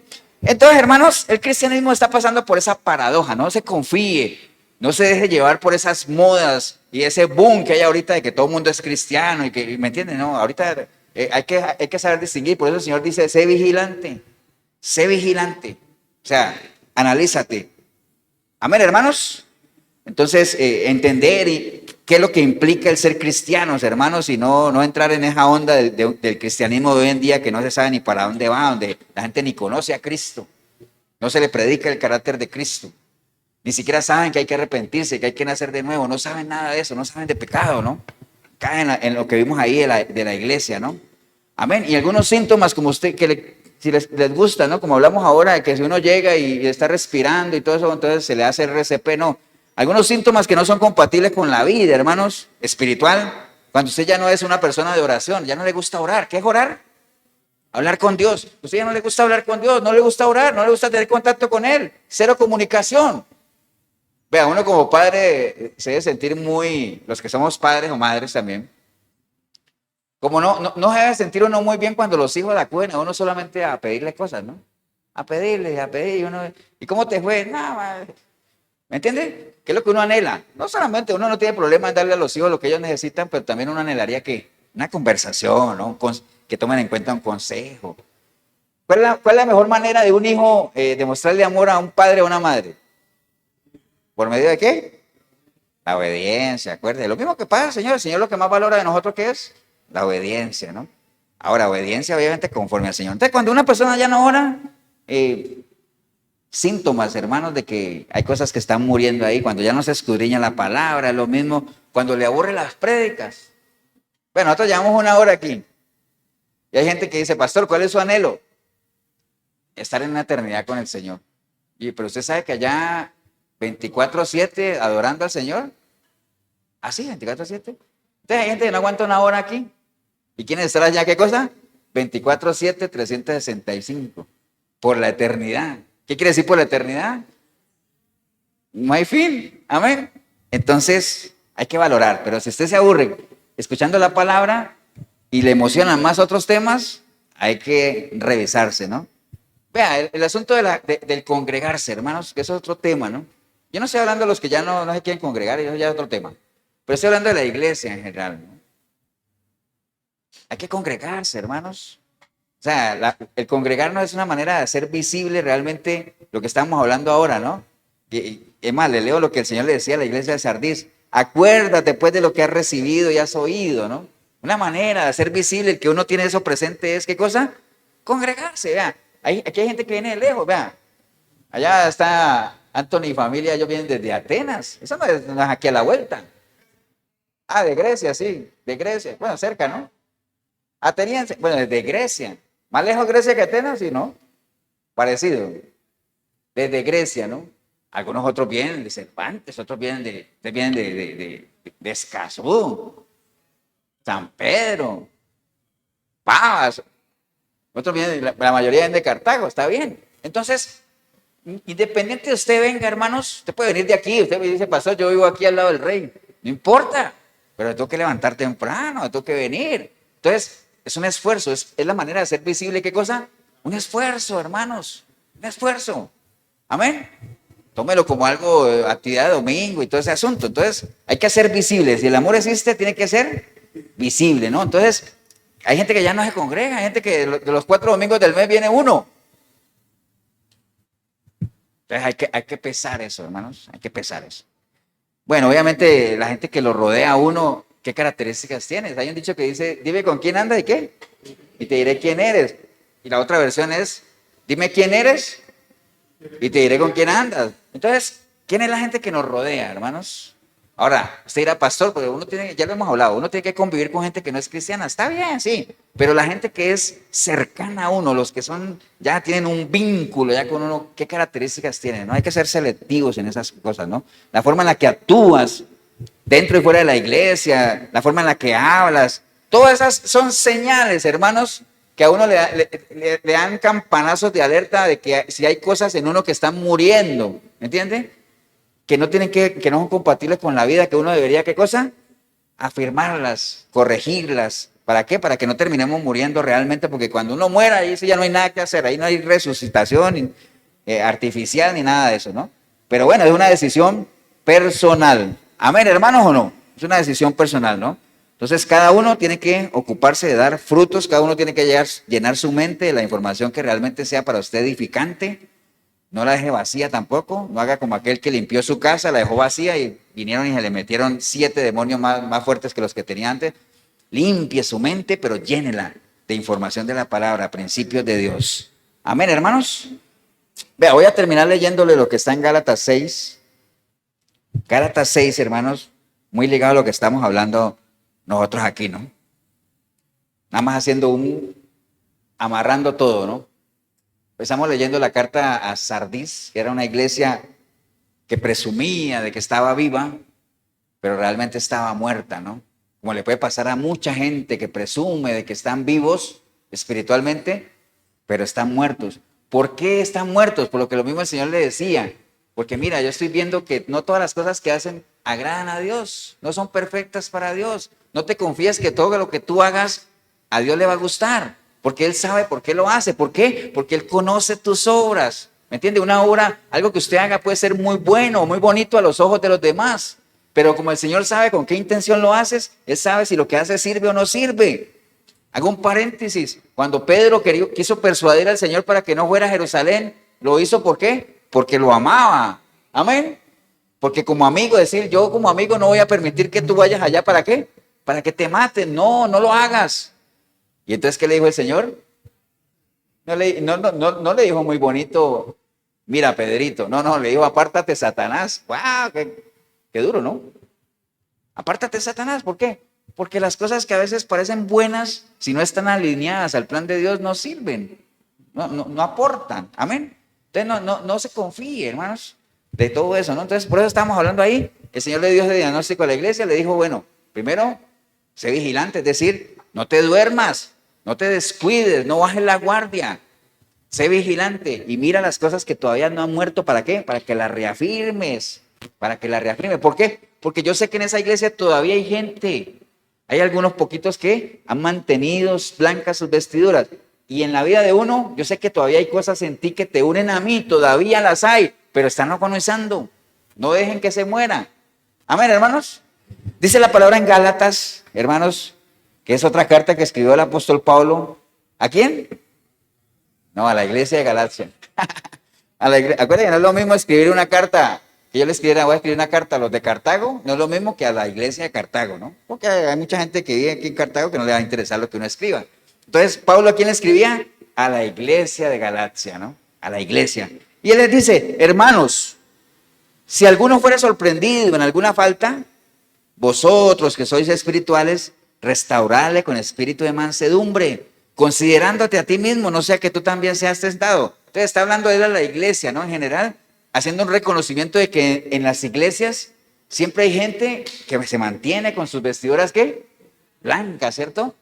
Pero no todos. Ahora, los que caen, digámoslo así, los que sean descubiertos en algo, los que visiblemente demuestran de que están muriendo o han muerto, no dice pues que los saque a patadas, ni mucho menos, sino que dice, los que se han mantenido firmes, ¿qué cosa? Restáurenlo. Pero restáurenlo bien, pues. ¿Qué es restaurarlo bien? ¿Cómo se corrige el pecado? Misericordia y verdad, ¿cierto? Así, pero él dice ahí, restáurenlo con espíritu de ¿qué? De mansedumbre. Acuérdense de lo que es mansedumbre, ¿no? La mansedumbre no tiene nada que ver con debilidad, ¿no? La mansedumbre tiene que ver con ¿qué? Con tener las fuerzas bajo control, dominio propio, templanza, ¿no? Y alguna vez les puse el ejemplo del caballo caballo salvaje, que tiene muchas fuerzas, pero cuando alguien lo amansa, el caballo queda calmado, pero no es que haya perdido sus fuerzas, sigue teniendo sus fuerzas, pero ahorita las tiene ¿qué? Bajo control. Amén. Entonces dice, restáurenlo con espíritu de mansedumbre, considerándose a ustedes mismos. Dice, sobrellevar los unos las cargas de los otros y así cumplirían la ley de Cristo. Porque el que cree ser algo, hermanos, no siendo nada, ¿qué pasa? Sí mismo se engaña. Mira, acuerda que hicimos una prédica aquí alguna vez de eso, que engañarse a uno mismo. O sea, uno puede engañar al que sea, pero es una tristeza que uno se engaña a uno mismo. ¿Y cómo se engaña a uno mismo? Dice ahí, el que se cree ser algo sin serlo, se engaña a sí mismo. Que era lo que le pasaba a la iglesia de Sardis, ¿se acuerdan? Era una iglesia que ¿qué? Que pretendían ser algo que no eran. Y entonces se engañaban a sí mismos y estaban muertos. Entonces, el que se engaña a sí mismo, hermanos, el que cree ser algo que no es, a sí mismo se engaña. Así que cada uno someta a prueba su propia obra. Es decir, sean vigilantes. Amén. Estamos a lo mismo, ¿no? Así que cada uno someta a prueba su propia obra. Y entonces tendrá motivo de gloriarse solo respecto de sí mismo y no en otro. Lo que estamos hablando ahorita de la iglesia de Sardis, digamos, estaban reposando en glorias, ¿qué? pasadas, ¿no? Entonces dice aquí, y en este caso no hay glorias pasadas, pero no en otro, en uno mismo. Entonces tendrá motivo de gloriarse solo respecto de sí mismo y no en otro, porque cada uno, ¿qué cosa? Cada uno llevará su propia carga, ¿no? Entonces, ahí cualquiera de ustedes podría decir, pastor, vieras que no entendí eso. A ver si alguien la agarra. Voy a volver a leer rápidamente lo que leí. Dice, hermanos, si fueran sorprendidos cada uno, lo que hablamos, restáurenlo con el espíritu de mansedumbre, considerando a sí mismo, no sea que tú también seas testado. Dice, sobrellevar los unos las cargas de los otros y cumplir así la ley de Cristo, porque el que se cree hacer algo en sí mismo, a sí mismo se engaña. Así que cada uno someta a prueba su propia obra y entonces tendrá motivo de gloriarse solo respecto de sí mismo y no en otro, porque cada uno llevará su propia carga. ¿Cuál es la parte de ahí que uno diría, pastor, no entendí eso? ¿Alguien agarró o no? ¿Nadie? ¿Braulio?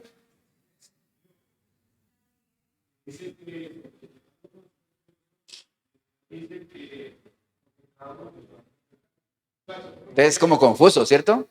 Primero dice que sobrellevar, que los fuertes lleven las cargas de ¿quién? De los débiles. Y más adelante dice, cada uno lleva su propia carga, ¿cierto? Entonces, vean, ahí no es que se esté contradiciendo la palabra, ni mucho menos, sino que en español, uno ve en el versículo 2, dice, menciona la palabra cargas, ¿cierto? Y en el versículo 5 dice también la palabra carga. En español es lo mismo, carga y carga, ¿cierto? Pero cuando esto que se escribía en hebreo y en griego y todo eso, la primera carga no es igual a la segunda. Son diferentes cargas. Hay cargas, hermanos, yéndonos al de allá, hay cargas que cada uno tiene que llevar. Hay responsabilidades que cada uno tiene que velar. Por ejemplo, lo que hablamos ahora de la santidad. La santidad es algo que cada uno tiene que llevar. Es que cada uno tiene que cuidar. Amén, hermanos. Esas son cargas. O por ejemplo, el arrepentimiento, el que uno pueda crecer espiritualmente. No es que sea una carga, pues que me está, no, es algo que yo tengo que llevar, es algo de lo cual yo soy responsable, llamémoslo así. ¿Estamos claros, no? Cada uno llevará su propia carga. Eso lo tenemos claro. Cada uno tiene que velar por lo suyo propio, por crecer, por ser constante, por ser firme, por cuidar su salvación. Esas son cargas que cada uno las tiene que llevar. Ahora, cuando habla de que los fuertes llevan las cargas de los otros hermanos, hay situaciones que pueden pasar en las iglesias donde a veces un hermano necesita de una consejería, un consejo, un abrazo, dar ánimo, una ayuda económica. Son otro tipo de cargas, que esas son las que uno dice, no es necesario llevarlas solo. Amén. Tenga la humildad de reconocer que usted tiene una necesidad, un problema. Tenga la sinceridad primero la sinceridad de reconocerlo, la humildad de pedir ayuda y la obediencia de hacer las cosas a aquel que te quiere ayudar. Amén, hermanos. Entonces, son diferentes cargas. Si usted se mete, es más, usted se mete en internet a hacer un estudio bíblico de ese pedazo, usted se va a dar cuenta y le dicen, esta primera palabra, cargas, viene del griego y no sé qué, que significa yo no sé cuánto y eso quiere decir tanto. Y se va a la otra, esta es una palabra yo no sé qué, que significa otra cosa. Entonces, ahí usted puede hacer la diferencia entre los dos tipos de cargas. Hay cargas que son personales, que cada uno las tiene que llevar, donde yo soy responsable de ellas. Amén. Por ejemplo, el proveer en mi hogar, hermanos, no es una carga que yo tengo que llevar, que es mía, cada uno lleva su propia carga. Ahora sí irá a pasar, pero si alguien le quiere ayudar ahí con la mitad del arriendo, nadie dijo amén, pero bueno, está bien. No, mentira, esas son cargas que cada uno tiene que llevar, amén. Pero lo otro, lo de apoyarnos unos a otros y lo que hemos hecho a veces aquí o lo que hacemos en el chat, de unirnos en oración y todo eso, cada uno, los fuertes tienen que llevar las cargas de los débiles, hermanos. Entonces son diferentes tipos de cargas. No es que la palabra se contradiga, no es que haya una paradoja, no es que haya nada ahí. Pero a eso se refiere, no son los mismos tipos de cargas, hermanos. Entonces dice ahí más adelante, el que es enseñado en la palabra haga partícipe de toda cosa buena el que lo instruye. No os engañéis, Dios no puede ser burlado, pues todo lo que el hombre siembra, eso también segará. Porque el que siembra para su carne, de la carne segará corrupción, mas el que siembra para el espíritu segará vida eterna. No nos cansemos, pues, hermanos, de hacer el bien, porque a su tiempo segaremos y no desmayamos. Así que según tengamos oportunidad, hagamos bien a todos, mayormente a los de la familia de la fe. Entonces lo que dice ahí es lo que ustedes ya han conocido, la siembra y la cosecha, lo que uno siembra, eso recoge. Y hay un consejo que Pablo le da a la iglesia es, no nos cansemos de hacer el bien. Que viera cómo es de difícil a veces, porque yo no sé si a usted le ha pasado, pero a veces uno hace y hace algo por algunas personas y uno no ve nada que reacciona, no reacciona, ¿me entiende? Pero uno se acuerda de eso y dice, no se cansen de hacer el bien porque a su tiempo segaremos. Dice, bueno, pues está bien, sigamos ahí. Amén. Y después dice que en la medida de lo posible, hermano, porque no es fácil. Dice, en la medida de lo posible, hagamos bien a todos. Hagamos bien a todos. No siempre se puede. Amén. Y ustedes tienen que entender que a veces se puede y a veces no. A veces no se puede. Pero en la mayoría de los casos, cuando sea posible, hagamos el bien a los demás. ¿Mayormente a quiénes? A la familia de la fe. ¿Cómo podría uno hacer, cuál es la mejor manera de uno hacer un bien a la familia de la fe? O sea, cuando uno ¿qué? Bueno, sí, cuando no hace daño, está bien. Pero digamos, si a mí me dicen, vea, trate de ser amable, ser bondadoso, principalmente con la familia de la fe. Y estamos hablando ahora de llevar uno las cargas de los otros, estamos hablando de un abrazo, de un consejo, el hablar, el saludar, el que uno esté atento el uno del otro. La única manera de hacerlo posible es cuando uno ¿qué? ¿Cuándo qué? Cuando uno se congrega. ¿Amén o no? Por eso es que yo sigo insistiendo que sí es importante congregarse, que ya lo hemos hablado muchas veces. Amén, hermanos. ¿Cuál es la meta, hermanos? Primero, lo que le decía Pablo a Timoteo, a que al final nosotros podamos llegar al final de nuestros días y decir, he peleado la buena batalla, ¿no? ¿Cuál batalla? La de la fe, ¿no? He acabado la carrera, ¿no? Ayer estábamos viendo unas carreras ahí de los muchachos que están en atletismo, a sus 13, sus 15, y ellos para correr esa carrera, ¿qué cosa? Se han preparado, ¿cierto? ¿Sí? Algunos eran distancias muy cortas, 80 metros, 100 metros, otros corrían más, y cada uno se prepara ¿para qué? Para su propia carrera. Ahí cada uno, el que quedó de último, no es que el primero dijo, no, él es mi premio al del último porque me cae bien, no, cada uno ganó o perdió. Y los que perdieron, ¿qué tienen que hacer? Prepararse mejor. Entonces Pablo dice, lo que pasa es que cuando nosotros lleguemos al final de la carrera, ¿qué pasa con esta carrera? Los muchachos de ayer que no ganaron, ¿qué les dijeron? Prepárense mejor ¿para qué? Para el otro año. El otro año nos vemos, ¿ah? Prepárense mejor para el otro año. Pero cuando nosotros lleguemos al final de esta carrera, ¿qué? O la perdió o la ganó. Si la ganó, vaya, reciba su corona. Como decía Pablo, por lo demás a mí lo único que me queda que es recibir el premio. Amén. Pero el que la perdió, ¿qué pasó? No va a creer que le van a decir, vaya otra vez, y como esa gente, eso que no se ve sino en las películas, que te dice, no, es que yo llegué al cielo y me recibió Dios y me devolvió. Ay, ¿han visto esas películas o tampoco ven esas películas? Entonces, hermano, esta es una carrera que si la perdió, así es que prepárese para ganarla, porque las armas las tenemos, el camino está trazado, todo está listo, ¿no? Entonces, no juegue de vivo, ¿por qué? Porque la gran mayoría de la gente que juega de vivo, por lo general están muertos, ¿no? Póngase de pie. Vamos a darle gracias a Dios.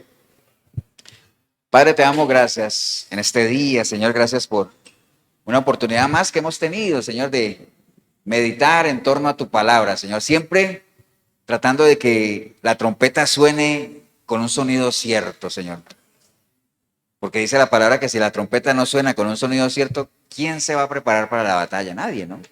Nosotros hoy hemos aprovechado un campanazo que tú diste a una de las 7 iglesias para no confiarnos, ¿no? No pensar que por lo que hemos escuchado, lo que hemos vivido, lo que hemos aprendido, ya eso es suficiente, ¿no? En las cosas tuyas nunca estaremos lo suficientemente seguros de no caer y por eso tú adviertes, el que crea que esté bien, más bien cuídese más.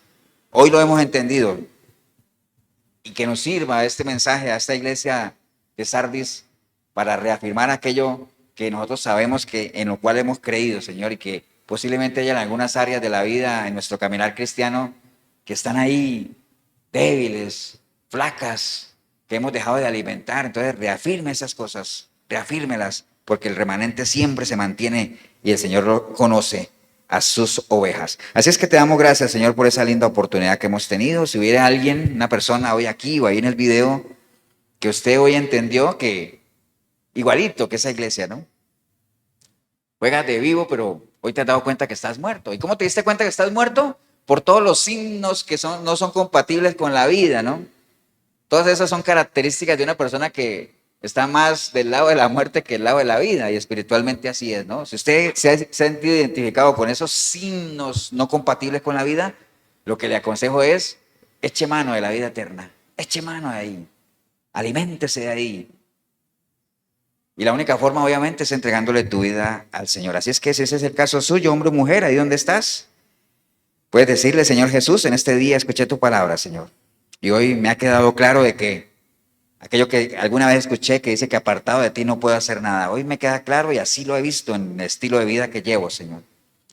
Porque por más que yo me diga que creo en ti, que inclusive que vaya a una iglesia cristiana o que lea la palabra en algún momento, por más que haga esas cosas, yo sé que tú conoces por qué lo hago, Señor. Tú conoces mis obras. Tú sabes si lo que busco es tu gloria o si lo que busco es mi gloria personal, Señor. Tú lo sabes. Yo también lo sé. Por eso hoy arrepentido, arrepentida como nunca antes, yo clamo a ti, Señor, para que tu preciosa sangre me limpie de todo pecado. Tu Santo Espíritu pueda venir a mí y hacer de mí una nueva criatura, Señor, y que a partir de hoy yo pueda buscarte a través de tu palabra, Señor, para conocerte, amarte, servirte, adorarte, y que yo pueda hacer en tus manos, Señor, un testimonio vivo de que hay poder en ti para transformar vidas, Señor. Bendigo yo el momento que decidí venir a este lugar o ver este video, porque vine o empecé a verlo sin ti, pero ahorita te recibo como mi único y suficiente Salvador. Te doy gracias en el nombre precioso de Cristo Jesús. Amén y amén. Damos un aplauso, hermano.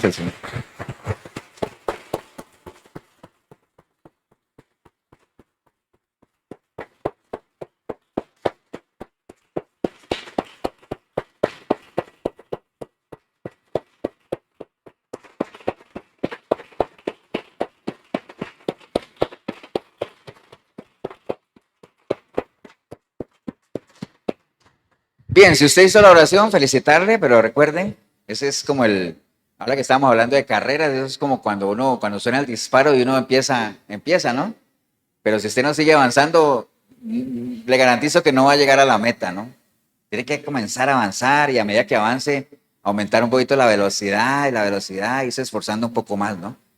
¿Qué eso qué quiere decir? El proceso de Efesios 4, 22, 23 y 24, que si en algo le podemos ayudar en ese proceso de despojarse de su vieja naturaleza, de renovar su espíritu, de su mente y revestirse de la nueva imagen, si en algo le podemos ayudar, la iglesia de Efesios 4, 23, Cartago, costado norte de las ruinas, Centro Comercial El Dorado. Nos reunimos aquí todos los domingos a partir de las 10 de la mañana. 8772-5957, mi número, Pastor Eber Molina, si en algo también le puedo colaborar.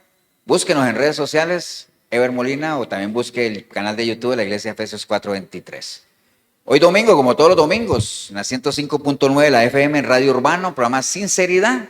Ahí usted puede sintonizarnos a través de la radio normal, en la 105.9, o se mete en urbano106.com. Esté donde esté, ahí se mete radio en vivo y ahí puede chatear con nosotros. Que el Señor los bendiga, un abrazo. Nos vemos en una próxima oportunidad.